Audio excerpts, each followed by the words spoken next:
Welcome to Design Speaks, the podcast that helps you discover uncommon inspiration, take control of your creativity, and create work that gets noticed. I'm your host, Brandy C. Joining me is my co-host, Julie Hyder. This week, we're going to be talking about what it means to develop a color story for your designs. Stay tuned for that, coming up later in the show.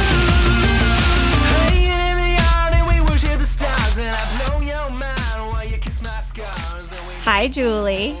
Hello. We match. Yes.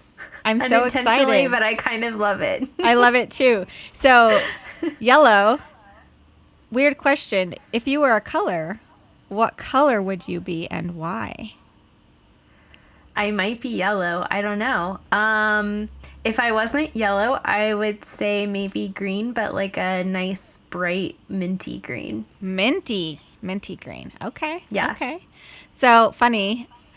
We both wore yellow, but it's funny you say that. My brand colors are black, yellow, and sea green. Yeah. Mint.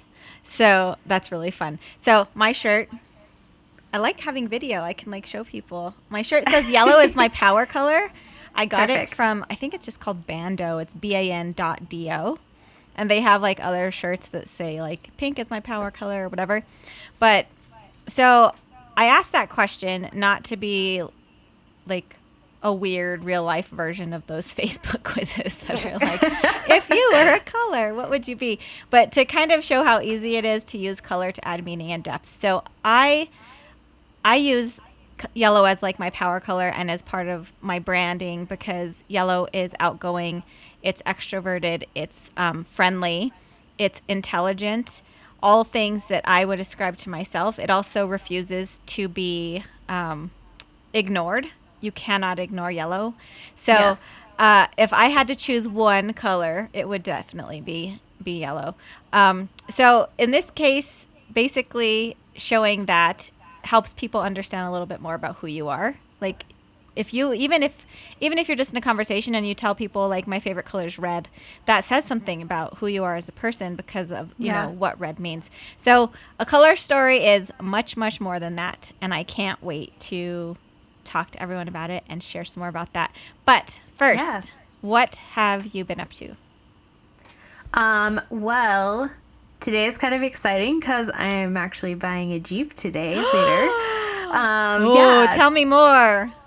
So I've literally wanted a Jeep since before I could drive. Oh my gosh. Yeah.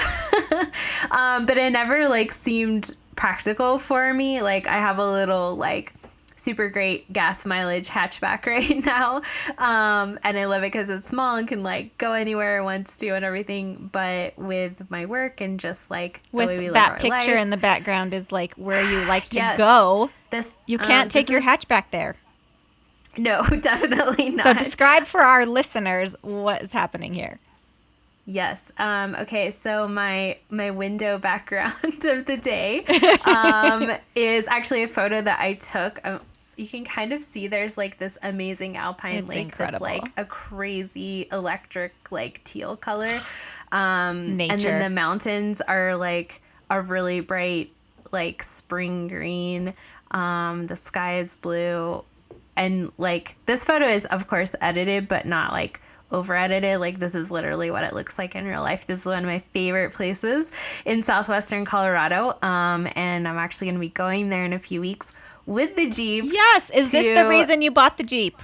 Well, kind of, yeah. We always rent a Jeep when we go out there. And every year we're someday we'll have our own. And today is that day. Amazing. So I'm really pumped. Yeah. What was the catalyst? What was the thing that was okay, we're going to stop renting Jeeps and get our own?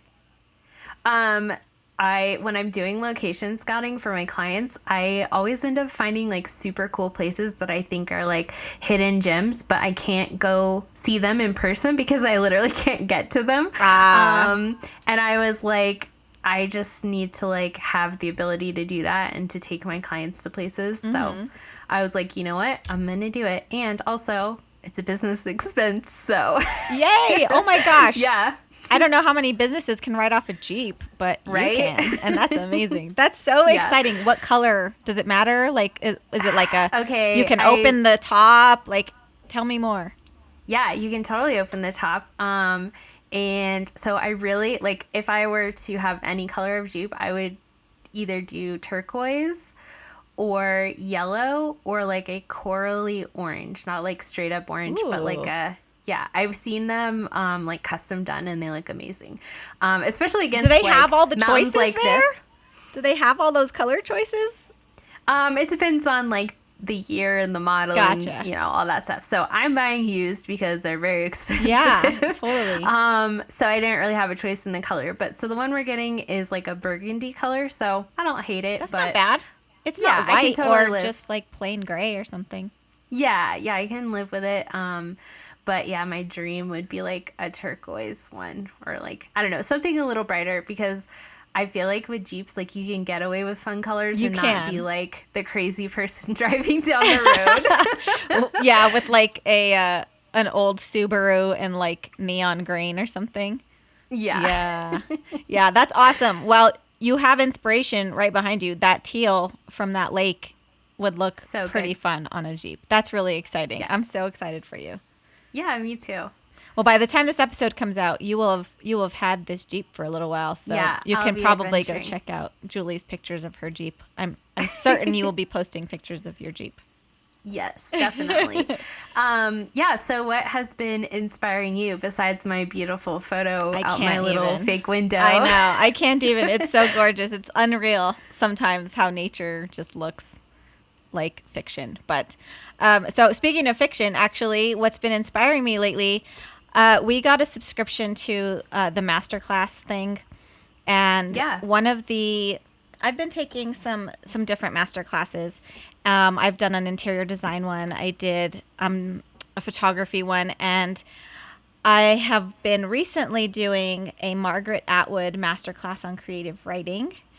So, for those of you who don't know, Margaret Atwood is an incredible female author, and she wrote. She's probably the most famous right now for writing *The Handmaid's Tale*, but she's written tons of other things. And basically, in the course, she talks a lot about story and plot, and developing those things. And I love to write. I am in the process of I'm at the very beginning of my process on starting to write my own books/workbook things. Which is so exciting. I just saying it out loud is still really difficult, but it's happening. But I've also been trying to figure out how to work in the things that I'm passionate about into the design process that I teach, and how that will translate in a book and things like that. So she writes fiction, so her stuff is more story driven. But as we've talked about before here, like there's story brand, and there's common themes in story that can translate across all sorts of different ways that people can work. So she was talking about plot and story, and I was really blown away. And literally, like, I was writing, because I take notes when I'm watching these things, I wrote blown away by how she works with writing a novel is exactly how I work with creating a design. And I was just like, Oh my gosh, that's amazing. this is insane. So I'm just going to read a direct quote from her. She said, "Writers don't start with a box and then fill it. They start with characters, voices, scenes, sometimes objects. Out of that comes the stories." That's literally what I teach. So the majority of designers that are taught are given a box and just told, like, put something in here. Yeah. Figure it out, work it out, like throw stuff at the wall, see what happens. Maybe your client will tell you what to put in the box. And the process that I teach is the opposite. It is exactly the way Margaret Atwood writes. It's like, you need your characters, you need your colors, you need like all of these things. And then you know what's going in the box. So I've really been exploring the idea of story in design, even past the target story, which relates directly to our topic today. So I'm so excited to get into this idea of telling a story with color. But I'm going to talk just for a second about what I've been listening to. Yeah, so the song that I've been listening to a lot lately is called Dragonfly, and the artist is called, it's Nahko. I think it's Nako, I don't know, Julie. Nahko, no idea. So sorry if I'm offending you. I hope not. But so the song is musically really flowy and sort of chill and very fall. But some of the lyrics, honestly, are a bit dark. There's a lot of it talking about like death and growth and things like that. But I really resonate with the idea of survival and resistance to the darkness. Some of the lyrics say, to my former dragonfly, I resist and I survive. I'll retreat back into nature. Will there be one more of me? I resist and I survive. This is resistance. And, it's been a tough year for everybody, literally in the world. And I think that we can resist and we can survive instead of retreating. And I just really appreciate that idea. The musician's voice also really adds a lot of emotion to the lyrics. It's a little crackly, like it sometimes gives you the impression that he might just like cry at any moment. And not that I'm like into people crying on songs, but it adds to like the depth and the meaning, and it was really encouraging me. So you can check it out on our Spotify playlist, Music from Design Speaks podcast. If you are just watching this video, you'll find it there. And if you're listening to the audio version, you probably already heard it. So so that's what I've been listening to. I was originally like sort of attracted to the song because of the feel of it. And then I looked at the lyrics and I was like, this is a little dark, but actually there's like a little light at the end of the tunnel here. So it was kind of fun. So Julie, Nice. Let's talk about color. Tell me about color. Oh my goodness. Okay. So I want to say like back in July, I did a Design Tip Tuesday series about story and design. So I started with the target story, which we've talked about in depth here. And then I talked about telling a color story. And while I was putting together what I wanted to say for that, I was trying to think about, okay, so if this is a story and if the hero is your target audience, like who are the supporting characters? And I was like, color is a supporting character. Color is something that adds, in a movie or in a book or anything, in a narrative, the people and the things that surround the hero are what add depth to understanding who that person is. And so I sort of went down like this little rabbit trail of like, if a color is a supporting role, it's like the supporting actor, then what do they do? And so that's part of what I wanted to talk about today. So while I pull up my notes, do you have any thoughts on that? Does that sound weird? I don't think I've ever heard anybody talk about color as a supporting actor, so we'll start with that. Yeah, I've definitely never heard it said that way before, but it totally makes sense because it, no one can deny that like color gives you a mood, right? I think you posted on Instagram recently the I think it was a Lego box with all the color taken out of the design. And like, imagine, okay, so we can all picture it. It's like bright red and bright yellow, the color of yellow of our shirts right now, actually. Yeah. And, it's like classic Lego colors, kind of basic colors, but bright. And, it just gives you like kind of that like childhood feel. But imagine if it was like dark, moody colors or something like that. Like would kids gravitate to that? Like you'd be like, is this Lego? What is going on here? Like it would just feel strange to fill that in, and so so we've been talking a lot about giving people actual tools and checklists, things they can like walk away from these episodes with. So I've put together like, I'm sort of calling it a toolkit, but it's basically just a bunch of things that you need to know to really develop a full color story. And so in fashion, which as hopefully my listeners know by now is also, besides music, fashion is another one of those areas that I think people can tend to leave out of the creative inspiration that they are internalizing and realizing like how there's like this ecosystem of creativity professionally that always fashion like inserts itself into. So have you ever heard of like a color story in fashion? I don't know that I have. So a color story is basically, so if Carolina Herrera, I'm sounding very not New Mexican right now, was putting together like a show, they would come up with a color story. So basically, it's putting together a group of colors, also patterns and textures and things, but primarily colors that are going to send a cohesive message down the runway. So Okay, cool. that is another, so it's been like I've been playing off thinking about this idea of color story in like the fashion world and putting together color story in regards to actual storytelling. And so a lot of these things that I'm going to talk about today are going to give you some tools to help make sure that you are really putting together the full color story. You don't need every single one of these steps. There's kind of a lot, but you do need to use most of them. It really kind of depends on what your goal is and what kind of client you have and what kind of project it is. But a lot of these things you are going to really need. So, okay.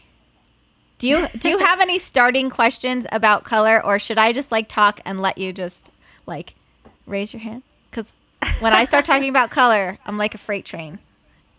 Yeah, like me in the last episode, we're talking about SEO. I could have gone on for a very long time, guys. We finished recording and like I stopped and everything, and Kenny goes, "That was a long episode," and I was like, "Oops." You know what? People need value. We're not going to be dragons hoarding things here. So yes, okay. No smog here. No smog. Is it smog or smaug? I don't know. I think they say smaug in the movie, but it just sounds kind of funny to me. Pretentious. Google says designers smaug. Are pretentious. Okay. So first and foremost, now if you don't know that I have this process with word maps to finding a driving concept for your design, now you do. I'm not going to say a whole bunch more about that. I talk way a lot about my process. The gist is you need to have a driving concept for your design before you choose colors, before you do anything. So that is step one, is knowing your concept and the message you're trying to send. If you don't know those things, all the rest of these steps are just going to be like, why do I care? What's the point? So if you want more information on like how to develop a concept through a word map, past episodes of this podcast really go deep dive into that. And also I have my Instagram and blog posts. So there'll be links to those things in the show notes if you want to dig deeper into that. So after you have that, you will be able to find through that word map colors that come out. And we've talked about, those connections being there. You have to have at least 3, but depending on your project, you could just have one color or 2 colors. Black and white are colors, for those of you who think that they're not. Color doesn't mean, I have a lot of people that are like, I don't like color. I just like neutrals. And I'm like, neutrals are colors. Those are still colors. Yeah. The only thing that's not a color is clear. So you need at least 2 colors, because you will always need you always need a primary, and there will always be something to offset that, whether that's a neutral white or black or gray. Even if you only have one non-neutral color, you still need to have at least 2 colors. So basically the color palette that you're trying to put together should have a primary that sends the main message, your secondary that supports that main message, and then an accent color to just add a little bit more depth and interest, and a neutral. So anytime I present color palettes to clients or put anything together, and when I'm searching through my word map, I almost always make sure I have at least a primary and a secondary and a neutral. But a full deep color story is really going to start with having primary, secondary, accent, and neutral. And you don't always have to use them together, but especially for like a brand, it's nice to have that variation to be able to pull from time to time. Yeah, for sure. So, what would you say to someone who says, well, I just kind of use my intuition when I'm coming up with the colors? Like maybe I start out with one that, there's a little bit of thought put into like the meaning of it, but they say, like, oh, I just kind of, like play around with it, let it, I'll know when I see it. Oh, Lordy. What's the right thing? Okay, so this also applies just to like the general question of like, I'm not a strategic designer. I design with intuition. Okay. So Right. let's think about it this way. You you want to make a cake, and let's say it's a birthday cake. Okay. So right off the bat, you know that you're not making a wedding cake. You know you're not making an anniversary cake. Let's go just one step further and say that you are making a birthday cake for a 7-year-old. So it's not even a like 1-year-old birthday cake. So you know what you're trying to achieve, right? Like you know the goal. So then you want to play it fast and loose and just use your intuition, let it guide you. You go over to the pantry and you just grab armfuls of things. There's like wheat flour and regular flour and gluten-free flour. There's cereal. There's syrup. Because syrup, you like syrup. It goes great on pancakes. Why wouldn't it be great in a cake? And you just start grabbing all these things that like feel good. They feel good to you. And you take them over. You get your mixing bowl. Start throwing things in the bowl just to see what happens. And maybe if by like some luck of magic, you make a cake. It's probably disgusting. It probably didn't even really cook. You put it in front of a 7-year-old and they refuse to eat it because there's no frosting. You didn't even think like all the way through what you needed. The same goes for not just design strategy in general. That is obviously like what that is, but even more specifically, like if the color is like the flavor and the aesthetic of like your cake, if you don't know what you want it to taste like, you're not going to get the right flavoring. So if you were intending to have a cherry almond flavored cake, but you grabbed the lemon flavor because you felt better about the lemon in that moment, like, I'm sorry, I ordered a cherry almond cake. This tastes like lemon. Yeah, but you know what? I was really feeling the lemon. Right. Okay, thanks. I'm not paying you for that. So does that make sense? Does that answer your question, or did I like go off on like weird cooking tangents that I don't have any place saying because I don't cook? I am hungry for cake now, but yes, that made sense. Yes.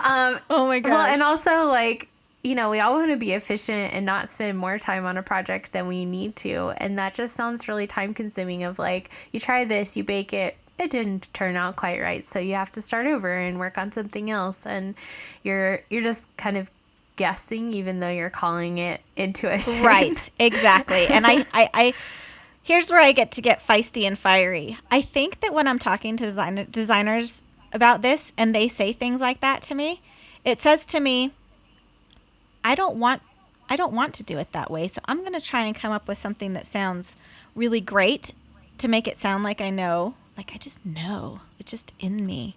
And that makes me crazy. So I will sidebar to say that I don't know if we've talked about it on episodes with each other, but I will sidebar this to say there is something that I like to call educated intuition. That is when you've been doing something long enough, you don't have to step back every step of the way and ask yourself why you're doing it. For me, choosing colors is intuitive now.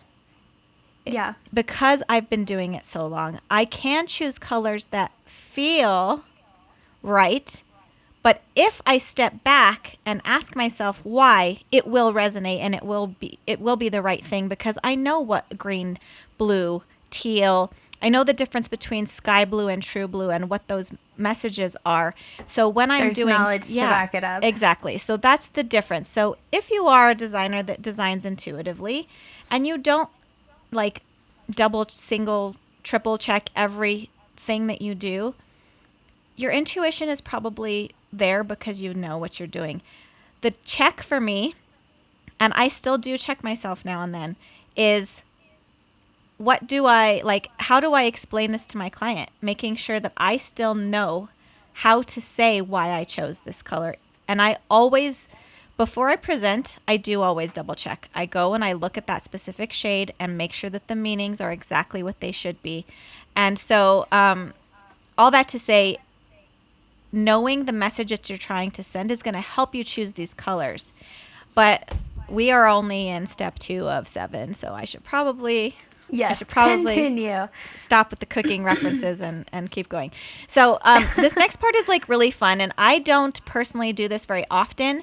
It depends on the kind of client I'm working with, but part of like what they do for like a fashion show to create a color story is put together style references like on a big board. It's basically what Pinterest was born from.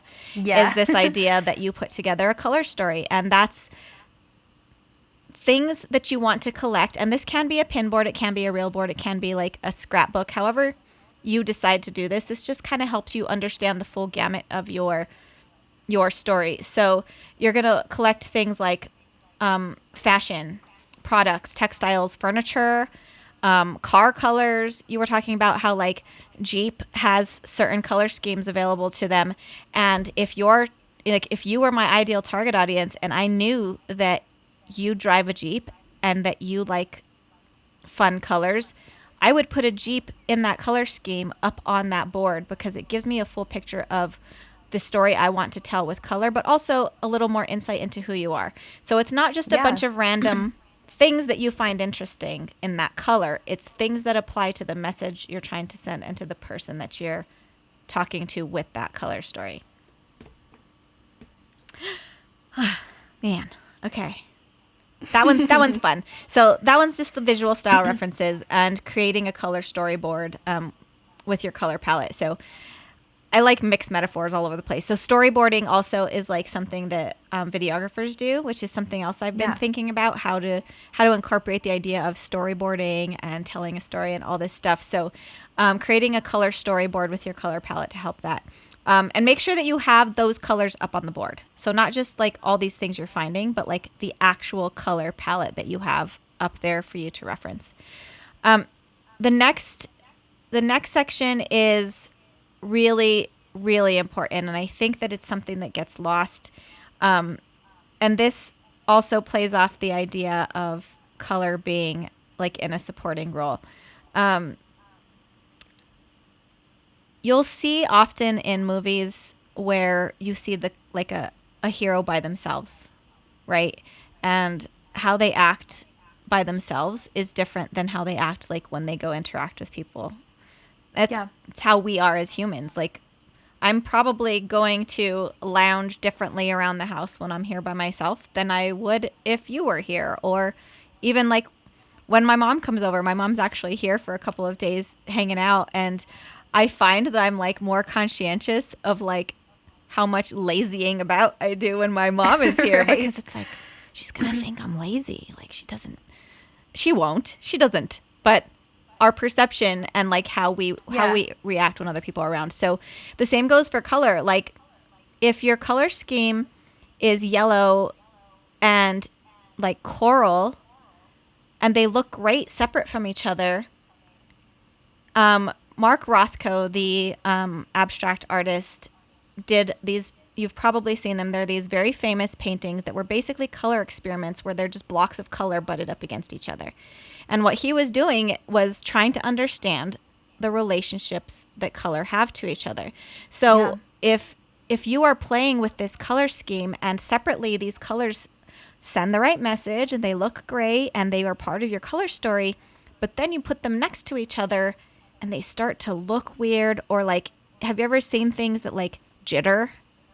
Like it looks like the colors are like shaking or like, and you're like, whoa, what's happening? Because your eye is trying to bounce those colors and balance those things next to each other. So it's really important that when you're developing your colors, that you find a way to place them next to each other, whether that's on your computer digitally or like having Pantone has like giant color swatches that are like actually postcards, but they have like a stack of 100 that you can order, and you can Oh, just that's like awesome. put them next to each other on the table and test them out in different lights, and you can kind of take them with you to make sure that like the color doesn't change, because sometimes the color will change and then you're like, this is not what I had in mind. And so putting them together, making sure that your color story and your supporting actor and actor like don't push each other off and make each other like tell the wrong story. So the harmony of those things is really key. Yeah. Yeah, I noticed that just in, I don't know, you just see things sometimes where you're like, I like that color and I like that color, but I do not like them together. Yes. Yeah. And the fun part about that and understanding that is that you can also use that to your advantage. So if you are trying to really like put something out there that is uncomfortable, like maybe you're doing a Black Lives Matter poster or something for like child trafficking, and like you want there to be like weird dissonance and you want it to be emotionally like grating, then you know how to do that purposely because you're testing Yeah. that out. So the next thing is I think one of the things that you can pick and choose which one of like some of this that you can kind of take or leave, and it's how much research you do into the color itself. So the primary 2 or 3 I would say that you need to make sure that you are doing is the color psychology, and that's a lot of what we've talked about up to this point is Yeah. like people's perception of that color. What does it make them think of? How does it make them feel?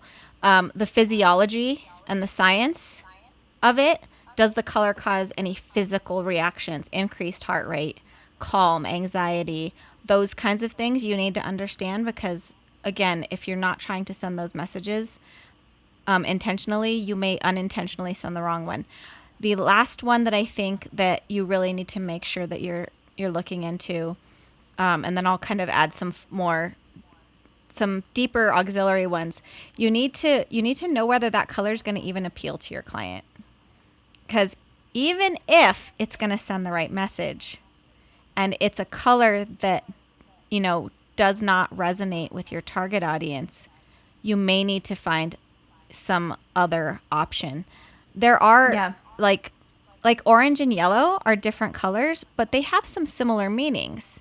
So because orange is a mix of red and yellow, it takes on some of the meanings of both of them. So maybe if your target audience does not resonate with yellow, they might with orange, or they might with a different shade of yellow.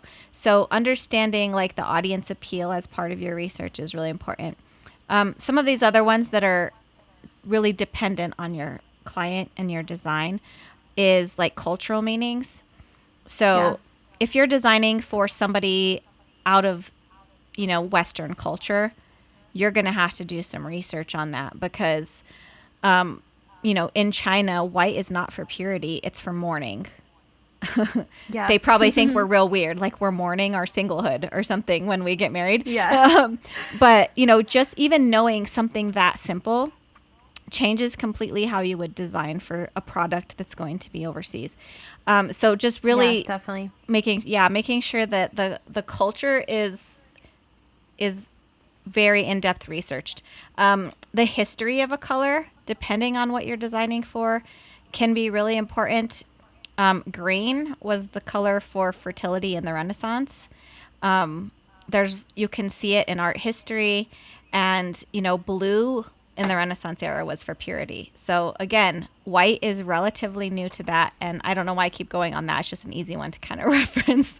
Yeah, that makes me think though of like, so in my college art history class, when we were like talking about specific paintings, so many of them had, especially like significantly older ones, had so many little like hidden meanings to them, and so many of them, like some of them were based on objects that were in the paintings, symbology, but so and, yeah. many had to do with color. Like, why is her dress this color? Well, it means this thing in that time, Right. in that culture. Yeah. So if you're, say you want to create like an album cover like a band that wants something to have like that Renaissance era look and have like a whole bunch of cool hidden meaning, like the only way you can do that proper justice is to do this kind of research. Yeah. Yeah, definitely. Um, So how would you say that like trends fit into this? Because that's good. That takes let's not like historical. That's the here and now. Like Yeah. you know, like there are certain color palettes that are more popular now than they were like 5 years ago. Nobody would have been using them, but like all the trendy stuff is now. Right. So how do you fit that into things too? Yeah. So that's actually the last two that I was going to say. Look at you. Oh, You're perfect. great. So the last two are trends and then pop culture and current events. So they are important to take into consideration. And again, it all goes back, like we have been saying this probably ad nauseum to people by this point in the season, is like you need to know who you're talking to. If Yeah. you have a product that is trendy, if you have, like, say you run a fashion line that is like fast fashion, like H&M or something like that, and your target audience is like that younger demographic and they just want what's cool on Instagram right now, you're going to be choosing, you would probably be best suited to choosing something more classic, like a black and white and gray, because then the colors that are trending don't really matter that much, Yeah. which is why brands like H&M are it's red and black, which is a powerful, It's a classic, super simple logo. which is funny to me because it says very classic, but they are very trendy. So we won't even go down that rabbit trail. But so also looking at the trends in your realm of business. So it might not even be Yeah. trends at large. Like maybe pink is really trending in like the world of like shoe fashion or something, but in like the realm of I don't know, baked goods or something, like it's more browns, and maybe there's some people using some fun oranges and yellows or something.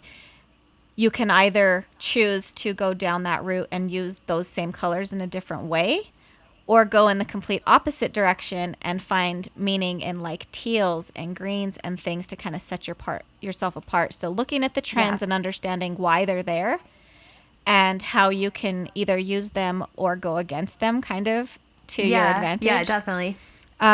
And then pop culture and current events is also something that's, I would say, the least important, depending on what you're doing. If you are creating a political campaign poster, that might be at the top of this what do I look into list. For sure. So these are all meant to be like I said, like a toolkit. These are things that you can pull out. You don't always from, use yeah. every single thing in your toolbox, but sometimes you'll need this and sometimes you'll need this. And that's like the really deep work of going beyond color theory, because I think when I tell people, like, I teach, color theory and color psychology, it's like, oh yeah, I know. Red is very passionate. I got it. You don't need to tell me more. Right. And it's like, it's way deeper than that to tell a full color story.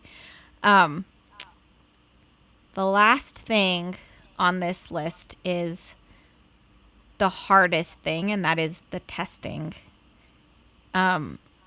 When you can, you should be testing these things. How do you test when you're like, just as a general rule, do you test like when you're coming up with like a new email campaign or a new offer or like a new social media strategy? Do you test, and how do you test? Yeah, I try to. I mean, obviously it depends on like the specific project, how I can test it, but I usually want to see like either hear directly back from the client or the target market or whoever it's meant for, hear their direct feedback and be able to ask them specific questions, or be able to see data like, my website analytics or whatever, and see if there's something that needs to be tweaked and kind of like workshop that and see, is like the whole idea terrible, or is it just, did I like do something not as ideally in presenting it to them? Yeah. So it might not even be the thing you did, but how you talked about it. Yeah, exactly. Yeah. So there's a few ways to like test. So like you said, like if it is a website or something, that's pretty easy to like gauge if what you changed on like your landing page is landing with people. You can just go see like what's the bounce rate and all that stuff. So that's one way to test things depending on again what it is that you're designing. There's also like if you don't have the opportunity to present to your target market, so that's another one. Like if you're working with like a marketing firm, or they're doing like, people will hire groups of people just to get feedback. That's one way. So if you have the opportunity to do that, I always say that's really valuable. Yeah. If you're by yourself, which right now, let's be honest, still a lot of people are working alone. Yeah. And even before COVID, lots of people work alone and we don't rely on each Yeah. other. That's another side tangent I'm not going to go down right now. But you can step back. So I always suggest like just actually getting off of your computer and looking at it from like across the room and like squinting at it to see if like the hierarchy is there, to see what just the color is sending message wise. So that's another way to test it. If it doesn't feel right, shift the colors. So maybe for this particular design, your primary color is going to be less pronounced than your secondary color, just because of whatever the thing is that you're trying to push out there. Ask other designers, like, Yeah. but you, and we're going to go into feedback in a future episode. But just make sure that you're not just sending them something and saying, here's my thing, what do you think? Yeah. In regards to color, ask them about the color. Say, how do you feel about this text in red here? What message do you think that's sending? Even the layperson can do that. Like I could ask my mom, like, can you look at this and just tell me, like, is it easy to read with those two colors? Or what does it make you feel? Like, what does this make you feel like? That's an easy question for like your child to answer. And sometimes that's even a good way to go because they are honest and they will just tell you if it means anything. Now they are not your target, but it sometimes just gets you past like the initial hump of like making sure that it's communicating at all, much less communicating the right message. Yeah. Yeah, I think that's all great. So that's like your little designer toolbox of developing a full color story. Did I leave anything out? Well, I was just going to ask, like, if people do want to dig more into each of these things that you've presented, or especially if they really want to dig like super deep into the research of like finding out what the colors mean and historically and all that stuff, like where are some good places that they can look into that stuff? Yeah, so I have learned a lot of what I know with just books. I buy color books all the time, anywhere, anything from like a book on color from like a botanist from like the 30s that was like looking at, they were finding new flowers in new places and putting together like a really scientific version of this, all the way to, something fun like the things that I have talked about before, like the children's books that are like cardboard flip books. Yeah. Because you can learn a lot from those things. And so I do actually have probably at least a dozen blog posts on my website about color. I just released one a couple of months ago that's like some of my favorite color books. There's also Pantone.com, honestly, is like a really amazing resource for digging deeper into some color stuff. And because they are the go-to place for color, and they set the trends and they set all the stuff, they have things from everything from industrial design to interior design to fashion design and graphic design, and they have lots of different really cool and interesting resources. And then sorry, no, go ahead. Nope. I was just telling you I'm a bulldozer.